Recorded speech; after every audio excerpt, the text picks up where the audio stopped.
Hello dear students, welcome to today's class on the development of extra embryonic membranes in chick.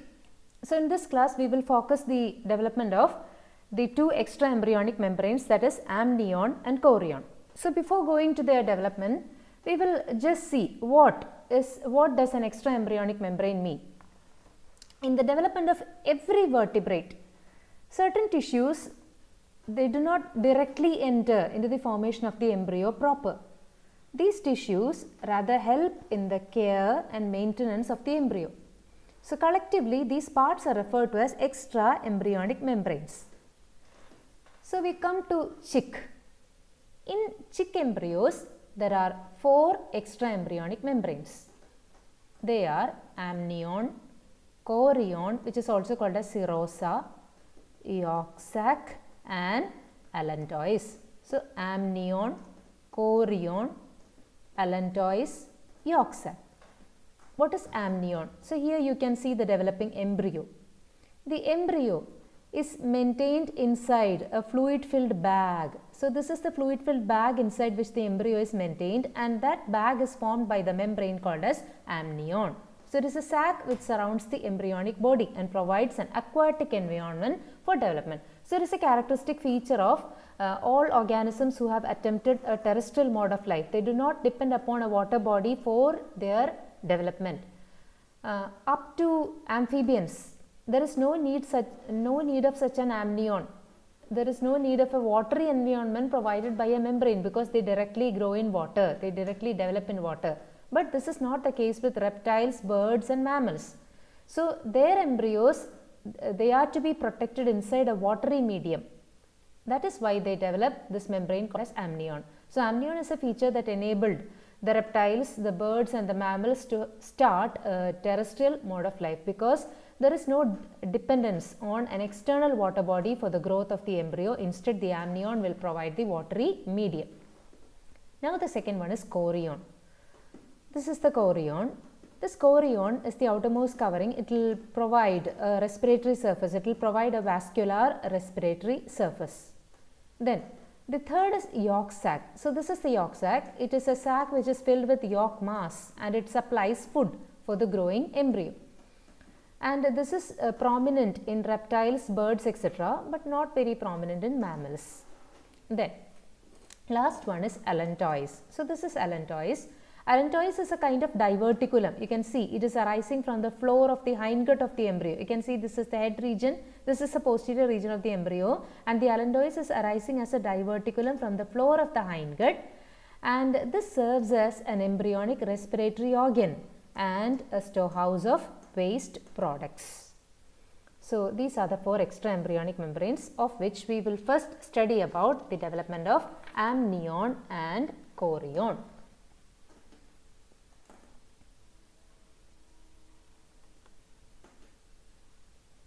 So these two extra embryonic membranes, they have originated in the evolution of reptiles and they have been passed on to aves and mammals.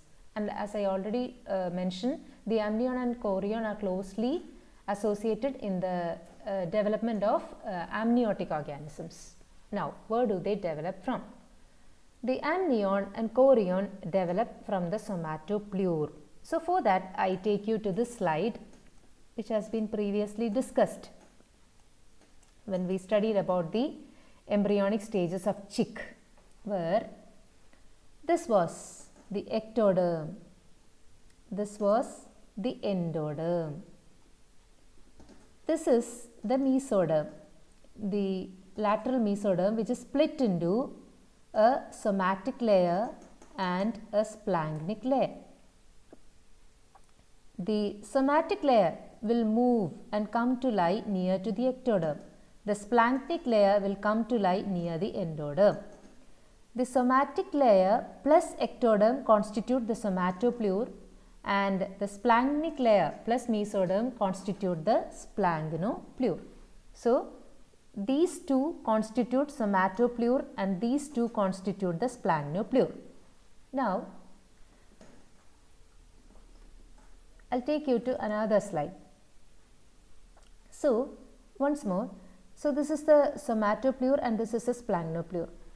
Now, this is the embryonic region. Consider this is the embryonic region. This region constitutes the embryo. Whereas, this part can be considered to be extra embryonic. So, this part is extra embryonic. So, this part of somatopleure can be considered as extra embryonic somatopleure, and this part is extra embryonic splagnoplure. So, with that we go to the development of the amnion. So, here this is the embryo. This is the embryo where this is ectoderm, the mesoderm with its somatic layer, the splanchnic layer and the endoderm. So, this part is the embryonic part with endoderm, splanchnic layer of mesoderm, somatic layer of mesoderm and ectoderm. But this is extending to the extra embryonic region also, as you can see. This is extending to the extra embryonic region. So, this part can be considered as extra embryonic somatopleure, and this part can be considered as extra embryonic splagnoplure. Why? They are beyond the embryonic region. So, beyond the embryonic region also there is existence of somatopleure and splagnoplure. So, they can be called as the extra embryonic somatopleure and the extra embryonic splagnoplure. Now, we go to the development of these two membranes. The first indication of amnion development, it occurs in 30-hour chick.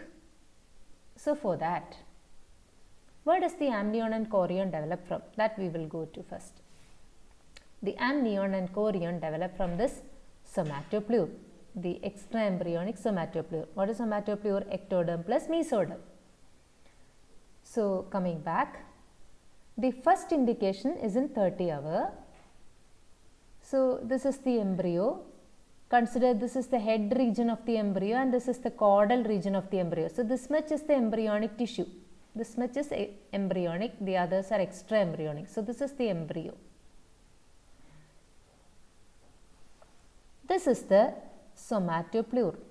This is the splagnoplure. Okay, with ectoderm outside, mesoderm inside, here mesoderm outside, endoderm inside, like that we can consider.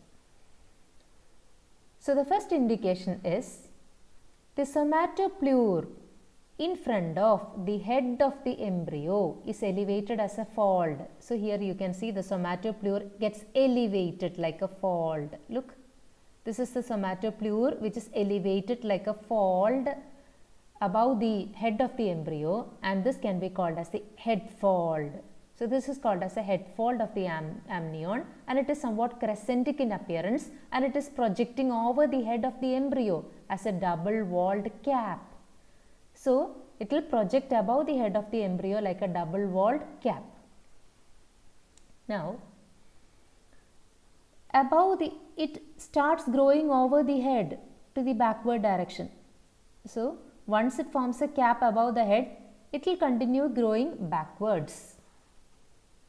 And the same somatopleure will also emerge from the sides. Remember, this is only a section.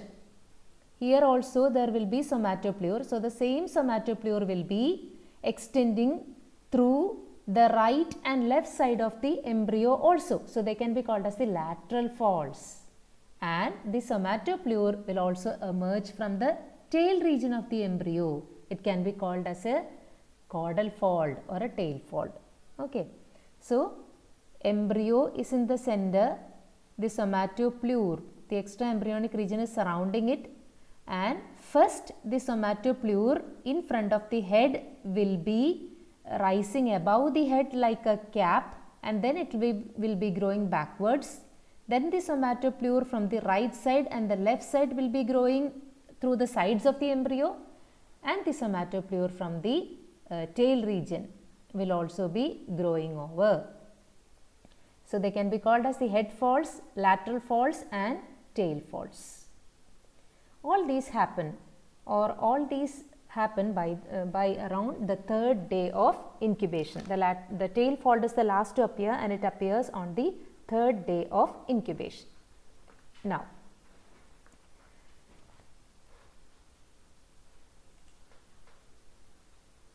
so this is the same diagram. This is the starting of the fold formation, and you can see the head fold, tail fold, etc.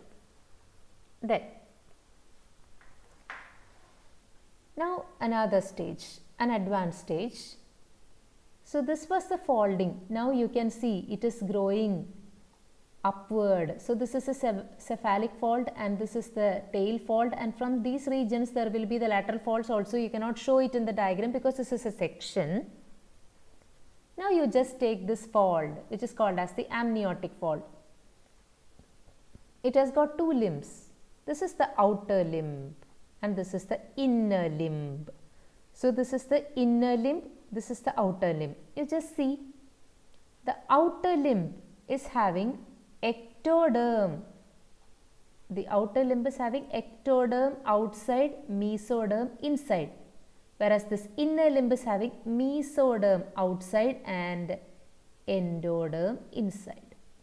So this is the endoderm, this is the mesoderm, and this is the outer limb, and this is the inner limb. Sorry, this is ectoderm, mesoderm, this is ectoderm again. This is ectoderm. So the outer limb is having an external ectoderm and internal mesoderm, whereas the inner limb is having an outer mesoderm and an inner ectoderm itself. Ectoderm. We will come to the endoderm later. Now what happens? They grow towards each other. The lateral folds also grow. So they all grow centripetally above the embryo. That means from this direction, from the left side and from the right side, they grow towards each other. And what do? They will fuse to form continuous membranes which will constitute 2 sacs around the embryo. So you can see they have grown towards each other and they have fused. The head fold, the tail fold as well as the lateral folds will grow towards each other and they undergo fusion here. Okay, which will lead to the formation of 2 sacs around the embryo, or you can see this is one sac, this is the outer sac. Okay, so the inner sac is called amnion and the outer sac is called as chorion. So once again, the outer limb, the inner limb, and they are growing towards each other. These folds are growing towards each other. Now, when they fuse, the region where the union of the amniotic folds occur is called as the seroamniotic connection, and the point of fusion of the folds will leave a scar, and that is called as the seroamniotic raphe. So that will be seen after the formation of the amnion. So the fusion point will leave a scar there called as seroamniotic raphe, and the fusion is called as seroamniotic connection. So this is how the 2 membranes form. The inner limb will give rise to the amnion and the outer limb will give rise to the chorion. So by the end of the 4th day, the embryo is completely enclosed inside this cavity which is called as the amniotic cavity, which is bound by the membrane called as amnion, and it is filled with fluid. So it forms a large sac around the embryo. Now there is space in between this chorion and this amnion. This space is called as the chorionic cavity or the seroamniotic cavity or the exocele or the extra embryonic coelom. So the space between the amnion and the chorion is called as chorionic cavity or seroamniotic cavity or exocele. And this amnion, it gradually gets filled with a watery fluid in which the embryo is suspended freely for its favorable development. At the time of hatching, what will happen to the amnion? The amnion will rupture and the embryo will be released. And what is the function of this chorion? Chorion forms an outermost membrane. So this forms an outermost membrane which later it will, in association with this allantois, it will develop into a blood vessel rich membrane called as the chorioallantoic membrane, that we will discuss along with the discussion on the development of allantois. So the chorion forms a protective covering, and along with the allantois it will form a highly vascular, what do you mean by vascular? Richly supplied with blood vessels. So that also helps in the development of the embryo. So before winding up, we will go to the functions of the amnion. First is, amnion protects the embryo from mechanical shocks and pressure resulting from the possible violent agitations of the whole egg caused by incubating hen sitting on it. Second, amnion provides an aquatic environment for embryonic development. The amniotic fluid helps the embryo to be kept in moist condition and prevents desiccation of the embryo. Drying up is prevented by this fluid. And it is the amnion that separates the embryo from the shell and protects it from adhering to the shell or out of friction. So it is like a shock absorber. It's a friction reducer. So these are the functions of the amnion. Now coming to the functions of chorion. Chorion is a protective envelope. It is an extra embryonic membrane that forms the outermost protective envelope. And as already mentioned, the outer wall of this chorion along with allantois, it will serve as a respiratory surface.